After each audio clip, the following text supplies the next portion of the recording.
Machine हमारे घरों के लिए स्थिर और भरोसेमंद बिजली बनाती कैसे है? और यहीं से एक दिलचस्प बात शुरू होती है। अल्टरनेटर को सिंक्रोनस जनरेटर भी कहा जाता है। Synchronous generator. जी। और ये सिर्फ एक भारी भरकम नाम नहीं है, ये इसके काम करने के तरीके का सार है। ये वो अदृश्य धागा है जो आप कह सकते हैं देश के हर पावर प्लांट को एक दूसरे से बांधता है। अच्छा, ये शब्द ही पूरी कहानी का सबसे बड़ा सुराग है जिस पर हम आगे बात करेंगे। चलिए फिर सबसे बुनियादी सिद्धांत से शुरू करते हैं। Electromagnetic induction. वीडियो में बताया गया है कि बिजली पैदा करने के दो तरीके हैं। या तो आप तारों के कॉइल को एक चुंबक के पास घुमाएं या फिर चुंबक को तारों के कॉइल के पास घुमाएं। और ऑल्टरनेटर में दूसरा तरीका इस्तेमाल होता है। जी। ये एक छोटा सा फैसला लगता है, पर इसके पीछे कोई बड़ा कारण होगा। बहुत बड़ा कारण है। और ये व्यावहारिकता और सुरक्षा से जुड़ा एक शानदार इंजीनियरिंग फैसला है। जरा सोचिए, एक पावर प्लांट में हजारों वोल्ट और हजारों एम्पियर का करंट पैदा हो रहा है। बाप रे। अब अगर आप उस भारी भरकम कॉइल को, जिसमें ये सारा करंट बह रहा है, तेजी से घुमाएंगे तो उससे बिजली बाहर निकालने के लिए आपको बहुत जटिल और खतरनाक घूमने वाले कनेक्शन बनाने पड़ेंगे। ठीक है, समझ में आ रहा है। इसकी बजाय चुंबक को घुमाना और उन भारी भरकम कॉइल्स को स्थिर रखना कहीं ज्यादा आसान और सुरक्षित है। आप सीधे स्थिर केबल जोड़ सकते हैं, कोई झंझट नहीं। अच्छा, तो ये डिजाइन का पहला बड़ा फैसला था और इसी से ऑल्टरनेटर के दो मुख्य हिस्से बने होंगे, है ना? एक घूमने वाला हिस्सा और एक स्थिर हिस्सा। बिल्कुल। घूमने वाले हिस्से को हम कहते हैं रोटर। ये है हमारा घूमता हुआ चुंबक। रोटर, ठीक है। और जब चुंबकीय क्षेत्र तारों से होकर गुजरता है तब बिजली बनती है। इसे ऐसे समझिए कि रोटर के चुंबकीय क्षेत्र अदृश्य ब्रश की तरह हैं। जैसे ही रोटर घूमता है, ये चुंबकीय ब्रश स्टेटर के तारों पर पेंट करते हैं, जिससे तारों के अंदर मौजूद इलेक्ट्रॉन्स में एक हलचल पैदा होती है। उन्हें एक दिशा में धक्का मिलता है। अच्छा, इलेक्ट्रॉनों का यही प्रवाह, वही तो बिजली है। क्या बढ़िया तरीका है इसे समझाने का। वीडियो में एक सेलिएंट पोल रोटर दिखाया गया है जिसके 4 पोल हैं, नॉर्थ साउथ नॉर्थ साउथ। ये एक स्थायी चुंबक तो नहीं है ना? नहीं, बिल्कुल नहीं। ये एक इलेक्ट्रोमैग्नेट है। रोटर पर भी तार लिपटे होते हैं और हम बाहर से एक डीसी करंट देकर इसे एक शक्तिशाली चुंबक बनाते हैं। DC current? जी। इस डीसी करंट को फील्ड करंट कहते हैं और ये शब्द याद रखिएगा, ये आगे बहुत काम आएगा। ठीक है। और इस रोटर को घुमाता है प्राइम मूवर, जैसे कोई पानी या भाप की टरबाइन। सही। वीडियो में एक स्लो मोशन एनिमेशन है जो काफी दिलचस्प है। वो दिखाता है कि जब ये 4 पोल वाला रोटर सिर्फ आधा चक्कर लगाता है तो पास वाली कॉइल में पैदा होने वाली बिजली अपना एक पूरा चक्कर, पॉजिटिव से नेगेटिव और वापस 0, पूरा कर लेती है। ये थोड़ा अजीब नहीं है? आधा मैकेनिकल चक्कर पर एक पूरा इलेक्ट्रिकल चक्कर। यहीं पर सिंक्रोनस शब्द का जादू छिपा है। ये एक सीधा गणितीय रिश्ता है। पैदा होने वाली बिजली की फ्रीक्वेंसी, मतलब 1 सेकंड में वो कितनी बार अपना चक्कर पूरा करती है। जैसे भारत में 50 हर्ट्ज। हाँ, जैसे 50 हर्ट्ज। वो 2 चीजों पर निर्भर करती हैं। एक, रोटर कितनी तेजी से घूम रहा है, यानी आरपीएम में, और दूसरा, रोटर पर कितने पोल्स हैं। इसका एक सीधा साधा फॉर्मूला है जो इन सबको एक साथ जोड़ता है। 1 मिनट रुकिए। अगर फ्रीक्वेंसी सीधे आरपीएम से जुड़ी है तो क्या इसका मतलब ये है कि हमारे घरों में जो 50 हर्ट्ज की बिजली आती है उसे बनाने के लिए पूरे देश के हर एक पावर प्लांट में लगे हर एक ऑल्टरनेटर को एक खास तय रफ्तार पर ही घूमना पड़ता है? आपने बिल्कुल सही पकड़ा। यही तो आहा पल है, यही सिंक्रोनाइजेशन है। वाह। एक हाइड्रो पावर प्लांट में पानी से घूमने वाली धीमी टरबाइन हो या गैस पावर प्लांट में तेजी से घूमने वाली टरबाइन, दोनों को इस तरह डिजाइन किया जाता है कि आखिर में उनके ऑल्टरनेटर्स ऐसी रफ्तार से घूमें जो ग्रिड की 50 हर्ट्ज की फ्रीक्वेंसी से एकदम मेल खाए। और अगर कोई एक भी ताल से बाहर हुआ तो पूरा ग्रिड अस्थिर हो सकता है। ये इंजीनियरिंग का एक चमत्कार है, सच में। ये तो अविश्वसनीय रूप से जटिल लगता है। और इसी जटिलता से जुड़ी एक और चुनौती वीडियो में दिखाई गई है। उसी फॉर्मूले के हिसाब से 60 हर्ट्ज की बिजली, जैसा कि अमेरिका में होता है, उसे बनाने के लिए एक 4 पोल रोटर को 1800 आरपीएम पे घूमना होगा। 1800 आरपीएम, यानी 1 सेकंड में 30 चक्कर। ये बहुत तेज है। बहुत बहुत ज्यादा तेज। और यहाँ भौतिकी का एक और नियम सामने आता है जो इंजीनियरों के लिए सिरदर्द बन जाता है। सेंट्रीफ्यूगल फोर्स, केंद्रापसारक बल। जी। कल्पना कीजिए कि कई टन वजनी धातु का एक टुकड़ा 1 सेकंड में 30 बार घूम रहा है। उसके बाहरी किनारों यानी पोल्स पर बाहर की तरफ जबरदस्त खिंचाव पैदा होगा। ये एक ऐसी विनाशकारी शक्ति है जो समय के साथ धातु में थकान पैदा कर सकती है और पूरी मशीन को फाड़ सकती है। एक पावर प्लांट के अंदर ये किसी बुरे सपने जैसा लगता है। तो इंजीनियरों ने इस खतरनाक रफ्तार की समस्या को हल कैसे किया? एक बहुत ही सरल और शानदार तरीके से।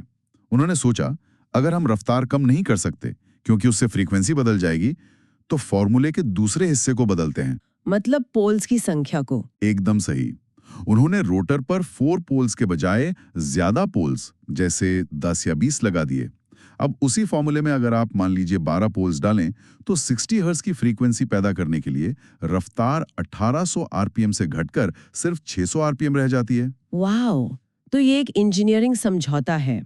रोटर को ज्यादा जटिल और शायद महंगा बनाकर आपने उसे ज्यादा सुरक्षित और टिकाऊ बना दिया। और ये सिर्फ रफ्तार कम करने के बारे में नहीं है। अच्छा।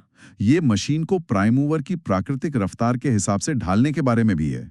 ये बहुत स्मार्ट है।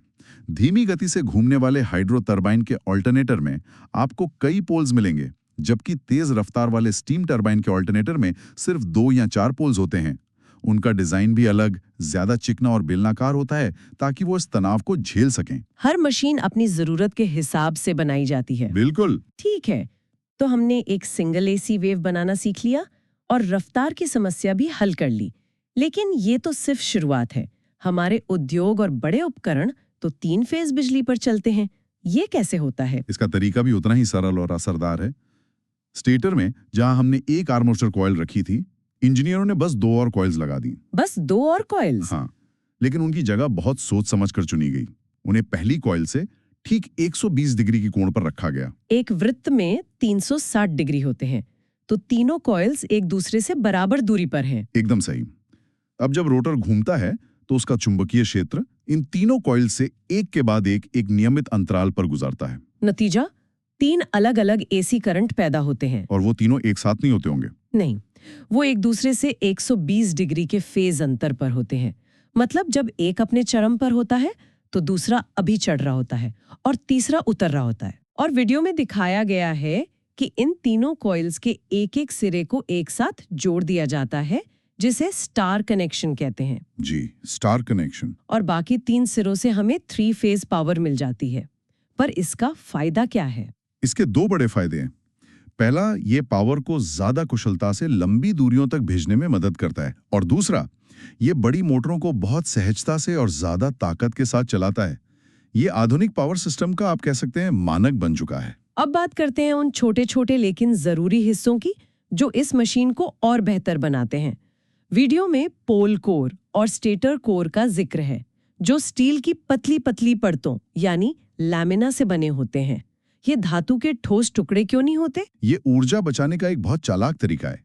देखिए, ये कोर चुंबकीय फ्लक्स को रोटर से स्टेटर तक पहुंचने के लिए एक आसान रास्ता देते हैं। ठीक है। लेकिन जब भी कोई बदलता हुआ चुंबकीय क्षेत्र किसी धातु से गुजरता है, तो वो उस धातु के अंदर छोटे-छोटे अनचाहे करंट पैदा कर देता है। इन्हें एडी करंट्स कहते हैं। Eddy current?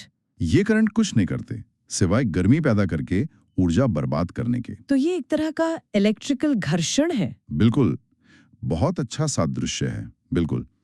अब इन एडी करंट को रोकने के लिए इंजीनियर धातु का एक ठोस टुकड़ा लेने के बजाय पतली-पतली एक दूसरे से इंसुलेटेड परतें लेते हैं और उन्हें साथ में चिपका देते हैं। अच्छा। ये लैमिनेशन उन छोटे-छोटे करंट्स के रास्ते को तोड़ देता है, जिससे वो बन ही नहीं पाते। ये वही सिद्धांत है जो इंडक्शन कुकटॉप में खाना पकाने में मदद करता है, लेकिन यहाँ ये ऊर्जा की बर्बादी है। इंजीनियरों के लिए ये एक निरंतर लड़ाई है ना? एक जगह वरदान, दूसरी जगह अभिशाप। अब एक और व्यावहारिक सवाल। हमने कहा था कि रोटर को चुंबक बनाने के लिए डीसी करंट चाहिए, लेकिन रोटर तो घूम रहा है, तो उस तक ये करंट पहुंचता कैसे है? इसके लिए स्लिप रिंग्स और कार्बन ब्रश का एक साधारण सा सिस्टम इस्तेमाल होता है। शाफ्ट पर 2 धातु की रिंग्स होती हैं जो साथ में घूमती हैं। ठीक है। और उन पर कार्बन के 2 ब्लॉक्स हल्के से टिके रहते हैं। इन्हीं के जरिए स्थिर डीसी स्रोत से घूमने वाले रोटर तक करंट पहुंचता है। और कभी-कभी तो ये डीसी करंट पैदा करने के लिए एक छोटा जनरेटर उसी शाफ्ट पर लगा दिया जाता है। हाँ बिल्कुल, ऐसे ऑल्टरनेटर को सेल्फ एक्साइटेड कहते हैं। ठीक है, अब हम इस इंजीनियरिंग सफर के आखिरी और शायद सबसे महत्वपूर्ण पड़ाव पर आते हैं, वोल्टेज को स्थिर रखना। बहुत जरूरी। जब शाम को अचानक लाखों लोग अपने एसी चालू करते हैं तो ग्रिड पर लोड बढ़ जाता है और जनरेटर का आउटपुट वोल्टेज गिरने लगता है। लेकिन हमारे उपकरणों को तो एक स्थिर वोल्टेज चाहिए, इसे कैसे संभाला जाता है? इसके लिए जो सिस्टम है वो इस पूरी मशीन का दिमाग है, ऑटोमेटिक वोल्टेज रेगुलेटर या AVR। AVR? जी, आप इसे वोल्टेज का क्रूज कंट्रोल सिस्टम समझिए। इसका सिर्फ एक काम है, लगातार जनरेटर के टर्मिनल वोल्टेज पर नजर रखना। तो ये कितनी तेजी से प्रतिक्रिया करता है? क्या हम मिलीसेकंड की बात कर रहे हैं? बिल्कुल, ये बहुत तेजी से काम करता है। जैसे ही ये देखता है कि लोड बढ़ने, मान लीजिए गाड़ी पहाड़ी पर चढ़ रही है, उसकी वजह से वोल्टेज यानी गाड़ी की रफ्तार कम हो रहा है, ये तुरंत रोटर को दिए जाने वाले फील्ड करंट यानी इंजन को दी जाने वाली गैस को बढ़ा देता है। अच्छा, वही फील्ड करंट जिसे हमने पहले डीसी करंट कहा था। वही, ज्यादा फील्ड करंट का मतलब है ज्यादा ताकतवर चुंबकीय क्षेत्र, और ज्यादा ताकतवर चुंबकीय क्षेत्र स्टेटर में ज्यादा वोल्टेज पैदा करता है। तो वोल्टेज वापस अपनी जगह पर आ जाता है। हाँ, नतीजा ये होता है कि टर्मिनल वोल्टेज वापस अपनी सही जगह पर आ जाता है। और अगर लोड कम हो जाए, मतलब गाड़ी ढलान पर जाने लगे और वोल्टेज बढ़ने लगे, तो AVR ठीक इसका उल्टा करता है, फील्ड करंट को कम कर देता है। ये एक निरंतर चलने वाली नाजुक संतुलन की प्रक्रिया है। और अगर ये AVR फेल हो जाए तो क्या होगा? क्या इससे एक छोटा ब्राउन आउट या एक बड़ा ब्लैकआउट हो सकता है? दोनों हो सकते हैं। अगर ये फेल हो जाए और वोल्टेज को नियंत्रित ना कर पाए, तो या तो वोल्टेज बहुत कम हो जाएगा, जिससे आपके घर की लाइटें डिम हो जाएंगी, और या बहुत ज्यादा हो जाएगा, जिससे आपके उपकरण जल सकते हैं। बड़े पैमाने पर एक बड़े ऑल्टरनेटर का AVR फेल होना पूरे पावर ग्रिड में अस्थिरता की लहर पैदा कर सकता है। इसलिए इतना महत्वपूर्ण हिस्सा है। तो आज के इस बातचीत को समेटते हैं। हमने देखा कि कैसे एक ऑल्टरनेटर इलेक्ट्रोमैग्नेटिक इंडक्शन के एक सरल सिद्धांत से शुरू होता है, लेकिन फिर असली इंजीनियरिंग शुरू होती है। हाँ, असली चुनौती सुरक्षा के लिए कॉइल्स को स्थिर रखना, विनाशकारी सेंट्रीफ्यूगल फोर्स से बचने के लिए पोल्स की संख्या बढ़ाना, दक्षता के लिए 3-फेज सिस्टम और लैमिनेटेड कोर का इस्तेमाल करना, और आखिर में AVR जैसे दिमाग का इस्तेमाल करके लोड के हर उतार चढ़ाव के बावजूद एक स्थिर आउटपुट देना। ये वाकई कमाल है। और ये सब कुछ उस एक केंद्रीय विचार के इर्द गिर्द घूमता है, सिंक्रोनाइजेशन। रोटर की मैकेनिकल रफ्तार और बिजली की इलेक्ट्रिकल फ्रीक्वेंसी के बीच का वो अटूट रिश्ता ही आधुनिक पावर ग्रिड की नींव है। ये सिर्फ एक मशीन की कहानी नहीं है, नहीं, ये एक पूरे सिस्टम के सामंजस्य की कहानी है, एक विशाल ऑर्केस्ट्रा की तरह जिसमें हर सांस को एक ही धुन और एक ही ताल पर बजना पड़ता है। इस पूरी चर्चा से एक बहुत ही दिलचस्प सवाल मेरे दिमाग में घूम रहा है। बताइए। हमने एक अकेले ऑल्टरनेटर के सटीक नियंत्रण के बारे में बात की कि कैसे उसका AVR और स्पीड गवर्नर उसे स्थिर रखते हैं। अब कल्पना कीजिए कि एक पूरे देश के पावर ग्रिड में ऐसे सैकड़ों ऑल्टरनेटर एक साथ एक ही सिम्फनी बजा रहे हैं। सभी को एक ही फ्रीक्वेंसी पर पूरी तरह से सिंक्रोनाइज होकर घूमना पड़ता है। ये सोचने पर मजबूर करता है कि इस विशालकाय मैकेनिकल और इलेक्ट्रिकल ऑर्केस्ट्रा को बनाए रखने के लिए किस स्तर के समन्वय और नियंत्रण की जरूरत पड़ती होगी। बहुत ऊंचे स्तर की। और क्या होता होगा जब कोई एक भी वाद्य यंत्र यानी कोई एक ऑल्टरनेटर ताल से बाहर हो जाए?